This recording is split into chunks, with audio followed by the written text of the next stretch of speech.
കോഴിക്കോട്ടിലെ എൻ്റെ സഹോദരങ്ങൾക്ക് നമസ്കാരം.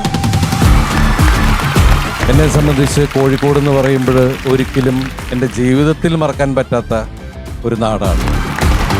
കാരണം ഞാൻ ആദ്യമായിട്ട് ക്യാമറയുടെ മുമ്പിൽ നിൽക്കുന്നത് കോഴിക്കോട് മണ്ണിൽ നിന്നാണ്. എന്നോട് ഇഷ്ടം കൂടാമോ എന്ന സിനിമയ്ക്ക് ഇന്ന് ഈ വേദിയിൽ നിൽക്കുമ്പോൾ നമ്മുടെ ജീവിതത്തിൽ നമുക്കെല്ലാവർക്കും പഠിക്കാവുന്ന ഒരു വലിയ പാഠപുസ്തകമാണ് ഗോകുലം ഗോപാലേട്ടൻ. അദ്ദേഹത്തിൻ്റെ വളർച്ചയുടെ 56-ാം വർഷം എന്നൊക്കെ പറയുന്നത് അത് അദ്ദേഹത്തിൻ്റെ പ്രവൃത്തിയിൽ അദ്ദേഹം, എനിക്ക് തോന്നുന്നത് മേക്കപ്പൊക്കെ ഇട്ട് പ്രായമായിട്ട് നടക്കുന്നതാണ്. ശരിക്കും പറഞ്ഞാൽ അത്രയും ചെറുപ്പക്കാരനാണ്. മനസ്സുകൊണ്ട് പ്രവൃത്തി കൊണ്ട് അത്രയേറെയും ചെറുപ്പക്കാരുടെ രീതിയിലുള്ള കാര്യങ്ങൾ ഇവിടെ ഒരുപാട് പേര് വന്ന് പ്രസംഗിച്ചു. അതുകൊണ്ട് ഞാൻ പ്രസംഗിച്ച് നീട്ടുന്നില്ല. കാരണം എല്ലാവർക്കും പറയാനുള്ള ഒരേ ഒരു കാര്യമാണ് ഗോപാലേട്ടനെ കുറിച്ച്. എത്രയും പ്രസ്ഥാനങ്ങളും എല്ലാമുള്ള പലവിധത്തിലുള്ള പ്രസ്ഥാനങ്ങൾ അദ്ദേഹം കൈവയ്ക്കാത്ത മേഖലകൾ ഇപ്പോൾ ഇല്ല. മലയാള സിനിമയെ സംബന്ധിച്ചിട്ടാണെങ്കിലും മറ്റുള്ള ഭാഷകളിൽ നിന്ന് വരുന്ന ചിത്രങ്ങളാണെങ്കിലും ഇവിടുത്തെ ഏറ്റവും വലിയ ചിത്രങ്ങൾ, മുതൽ മുടക്കുള്ള ചിത്രങ്ങൾ ചെയ്യാൻ ഇന്ന് കെൽപ്പുള്ളതിൽ നമുക്ക് എടുത്തു പറയാവുന്ന ഒരേ ഒരാളുള്ളൂ, അത് ഗോപാലേട്ടൻ തന്നെയാണ്. അത് കേരളത്തിൽ നമ്മൾക്ക് അഭിമാനിക്കാവുന്ന ഒരു കാര്യം തന്നെയാണ്. അദ്ദേഹത്തിൻ്റെ ഫാമിലിക്ക് മാത്രമല്ല അദ്ദേഹം ഒരു നാഥനായിട്ടുള്ളത്. കേരളത്തിലെ ഒരുപാട് കുടുംബങ്ങളുടെ സപ്പോർട്ട് അല്ലെങ്കിൽ ഒരുപാട് കുടുംബങ്ങൾക്ക് വേണ്ടി അദ്ദേഹം നിലനിൽക്കുന്ന ഒരാളാണ്. എന്നെ സംബന്ധിച്ച് പേഴ്സണലായിട്ട് പറയുകയാണെങ്കിൽ എന്ത് ആവശ്യങ്ങളും അതുപോലെ എന്ത് സങ്കടങ്ങളുണ്ടെങ്കിലും എന്തും ഷെയർ ചെയ്യാൻ പറ്റുന്ന വലിയൊരു മനുഷ്യനാണ് ശ്രീ ഗോപാലേട്ടൻ. എന്തായാലും വലിയ സന്തോഷം ഗോപാലേട്ട. Many many happy returns of the day. അതുപോലെ അങ്ങയുടെ എല്ലാ വളർച്ചയിലും സർവശക്തനായ ദൈവം എല്ലാ ഐശ്വര്യങ്ങളും വാരിക്കോരി തരട്ടെ. ഇനിയും എന്താ പറയാ, ഉഷാറോടുകൂടി ഒരു 100 കവർ ചെയ്യട്ടെ എന്നുള്ളതാണ് നമ്മുടെയൊക്കെ പ്രാർത്ഥന. എനിക്ക് തോന്നുന്നത് ചേട്ടൻ ശരിക്കും പേര് മാറ്റിയത് കൊണ്ടാണ്. ദിലീപേട്ടന്റെ ശരിക്കും പേര് ഗോപാലൻ തന്നെയാണെന്നുള്ളത് ഞങ്ങൾക്കറിയാം. ഞാൻ ഗോപാലകൃഷ്ണനാണ്.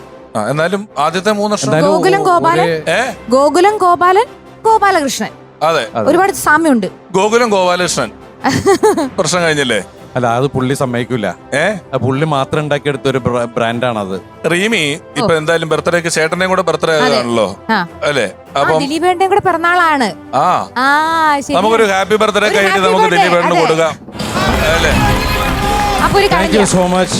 എന്റെ കരിയർ എന്തായാലും ഫസ്റ്റ് പാട്ട് മീശ മാധവൻ. അത് മാത്രല്ല കുറച്ച് ഗാനങ്ങൾ എനിക്ക് ദിലീപേട്ടന്റെ സിനിമയിൽ പാടാൻ പറ്റിയിട്ടുണ്ട്. അതെല്ലാം നിങ്ങൾക്ക് അറിയാവുന്ന പാട്ടുകളാണ്. അപ്പോ പിറന്നാളായിട്ട് നമുക്ക് ദിലീപേട്ടൻ ഒരു ദിലീപ് ഹിറ്റ്സ് മെഡ്ലി ആയാലോ?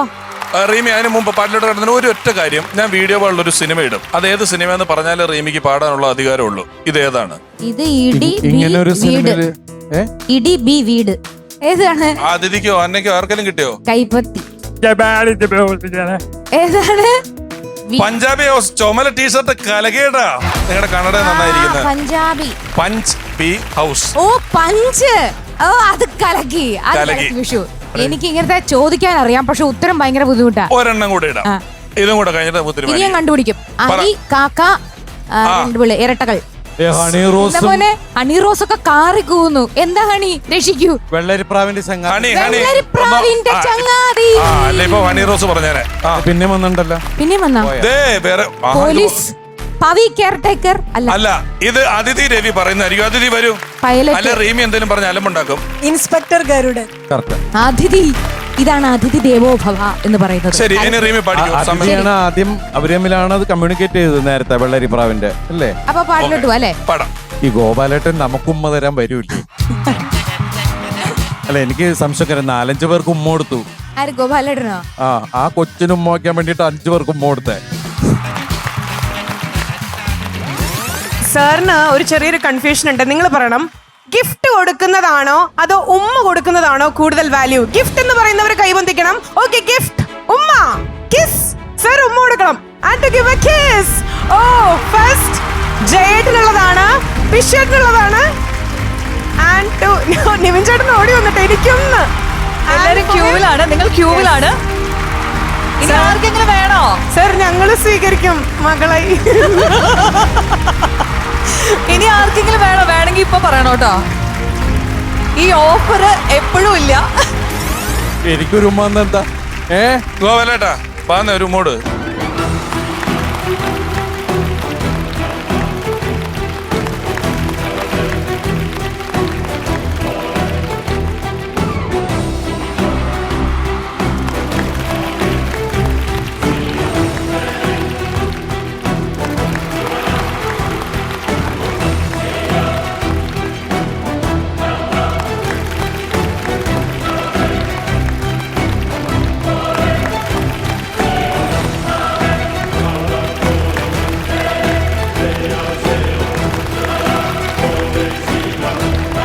ഗോപാലേട്ടൻ്റെ ആദ്യം നിർമ്മിച്ച ഞാൻ അഭിനയിച്ച സിനിമയാണ് കമ്മാരസംഭവം. അതിനുശേഷം അദ്ദേഹം നിർമ്മിച്ചുകൊണ്ടിരിക്കുന്ന പപ്പ എന്ന് പറഞ്ഞ സിനിമയിലും ഞാൻ അഭിനയിക്കുന്നുണ്ട്. അടുത്ത സിനിമ പറക്കും പപ്പൻ എന്ന് പറഞ്ഞൊരു സിനിമ കൂടിയുണ്ട്. എല്ലാം ഗോകുലത്തിൻ്റെ പ്രൊഡക്ഷനാണ്. വലിയ സന്തോഷം ഗോപാലേട്ട, എല്ലാവിധ ആശംസകളും. ബ്രേസ്ലെറ്റ് നന്നായിട്ടുണ്ട് കേട്ടോ. അല്ല, ചിലപ്പോൾ പറയുമ്പോൾ ഇങ്ങനെ തരാറുണ്ട്.